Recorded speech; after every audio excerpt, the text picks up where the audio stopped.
ജയിലിലേക്കൊരു വഴിത്തിരിവ്. പക്ഷേ ആ കള്ള ഹരിചന്ദ്രൻ ജയിലിൽ നിന്ന് ഇറങ്ങി കാണും.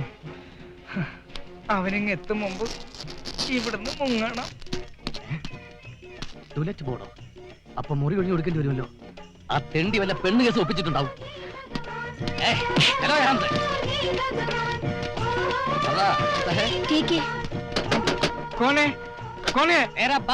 നിന്റെ അച്ഛൻ അവനിങ്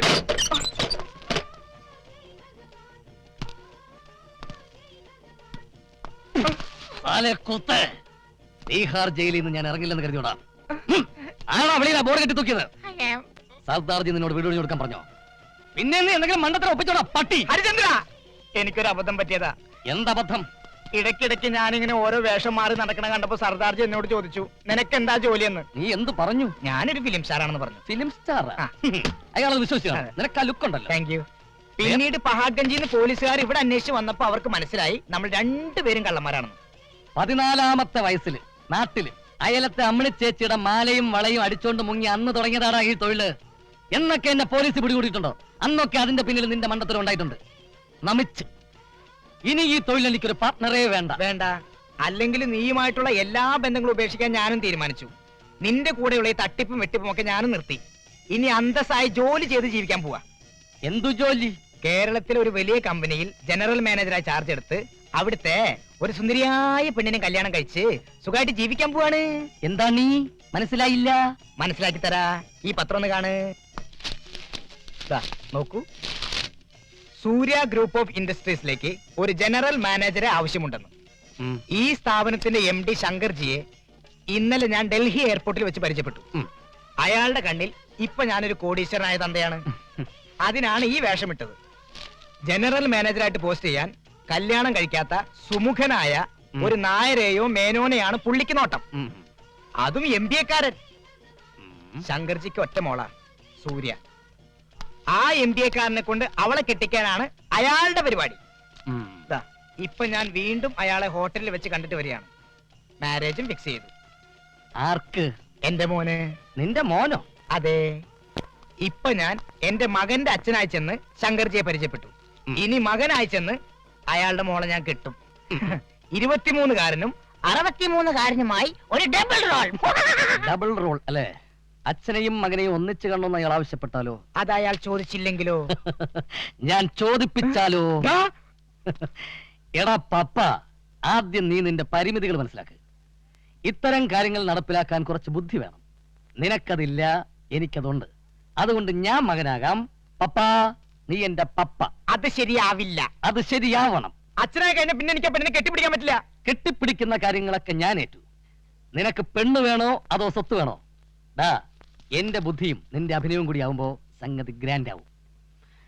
പക്ഷേ നമുക്കൊരു MBA സർട്ടിഫിക്കറ്റ് വേണ്ടി വരും. അതെനിക്ക് ഒരെണ്ണം കിട്ടിയിട്ടുണ്ട്. നീ പെട്ടിയൊന്നും ആ ചൗധരിക്ക് തൂക്കി വിറ്റില്ലേ? പോലീസ് അങ്ങനെ കണ്ടാല് സമയം കിട്ടണ്ടേ? ഞാനിത് അടിച്ചു മാറ്റാൻ തിരക്കിലായിരുന്നു. ഈ പെട്ടി എങ്ങനെയുണ്ട്? പെട്ടി നന്നായിട്ടുണ്ട്. ഇത് കുത്തബ് മീനാറിന്റെ മുന്നിൽ നിന്നും അടിച്ചു മാറ്റിയ പെട്ടിയാണ്. കള്ളൻ കള്ളൻ എന്ന് വിളിച്ച് പെട്ടിയുടെ ഉടമസ്ഥൻ എന്റെ പിന്നാലെ ഓടിയപ്പോഴാണ് അവനൊരു മലയാളിയാണെന്ന് മനസ്സിലായത്. ഇതാണ് പെട്ടിയിൽ നിന്ന് കിട്ടിയ സർട്ടിഫിക്കറ്റുകൾ. ഇത് ഫയലല്ലേ? ഓ, അകത്തുണ്ടല്ലേ? നമ്മുടെ ബെസ്റ്റ് ടൈപ്പ്. അവന്റെ ബർത്ത് സർട്ടിഫിക്കറ്റ് മുതൽ MBA സർട്ടിഫിക്കറ്റ് വരെ ഉണ്ട്. രമേശ് നമ്പ്യാർ MBA. അപ്പോ ഇനി മുതൽ ഞാനാണ് Ramesh Nambiar MBA, the most intelligent, efficient gentleman general manager that Surya Group have ever seen. Original Ramesh നമ്പ്യാരേ, നിന്റെ ജീവിതം ഇതോടെ നായ നക്കി.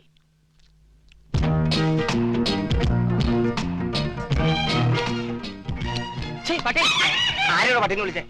ചേട്ടായി അല്ല, നായ നക്കിയതാ. ഒരു സോഡയും 2 പഴവും വേണം. കൊല്ലാതെ ഒരു വിലയും പറയും. 2.50.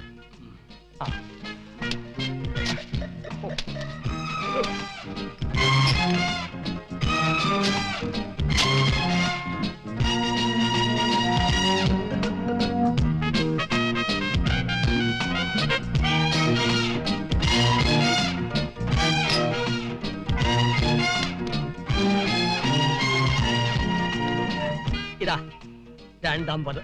ഇതൊന്നല്ലേ ഉള്ളൂ? ആര് പറഞ്ഞു? ഇതൊരു 50. ഇതൊരു 50. 250 വരട്ടെ. ഓ, ബാക്കി ആശ എന്നിട്ട് ഓടും. എന്റെ പൊന്ന് ചേട്ടായി, കൂടുതൽ ചോദ്യങ്ങൾ ചോദിച്ച് എന്നെ വിഷമിപ്പിക്കരുത്. എനിക്ക് ഈ വേഷം മാത്രമേ ഉള്ളൂ, ക്ഷമിക്കണം. ഇനി ഇവിടെ നിന്നാ പ്രശ്നമാവും. ആട്ടോ ബ്രദർ പ്ലീസ്. അനിയ, ഒരു ഉപകാരം ചെയ്യാമോ? ചെയ്യാം. സൂര്യ ഗ്രൂപ്പിന്റെ ഓഫീസ് വരെ ഒന്ന് കൊണ്ടുപോയി വിടാമോ? അനന്ത സാർ കയറി. Thank you.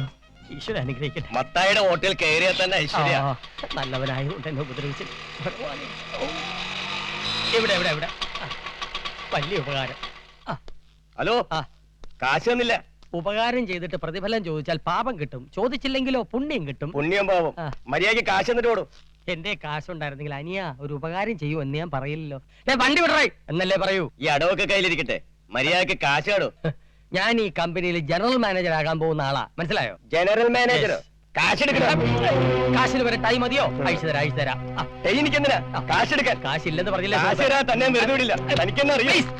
കാലത്തെ തന്നെ ഓട്ടോ ഡ്രൈവേഴ്സ് ഇങ്ങനെ പെരുമാറാൻ പാടില്ല. ആളുകൾ വന്ന് കയറും. ചാർജ് എടുക്കേണ്ട ദിവസമാണല്ലോ. Please don't behave like this. ഓടോ. എന്താണോ ഈ കാണിച്ചത്?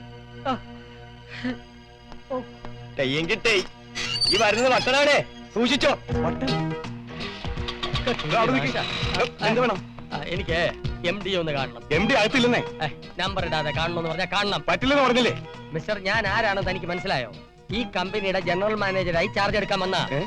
General manager? അതെ, ഞാൻ ചാർജ് എടുത്ത് ആദ്യം തന്റെ ഫ്യൂസ് വരും. ബഹുമാനത്തോടെ സല്യൂട്ട് ചെയ്ത് അകത്തേക്ക് കൊണ്ടുപോകണം. It's my order. തന്നോട് ഞാൻ പറ്റില്ലെന്ന് പറഞ്ഞില്ലേ? പറഞ്ഞത് അനുസരിച്ചില്ലല്ലേ? എന്നാ ഞാൻ അങ്ങോട്ട് പോവാണ്. Please leave me. ആളറിയാതെ ആരൊന്നും ചെയ്യരുത്. ഞാൻ ആരാണെന്ന് മനസ്സിലാക്കാതെ don't behave like this. Please, എന്നെ വിടും. വിടാനല്ലേ പറഞ്ഞത്?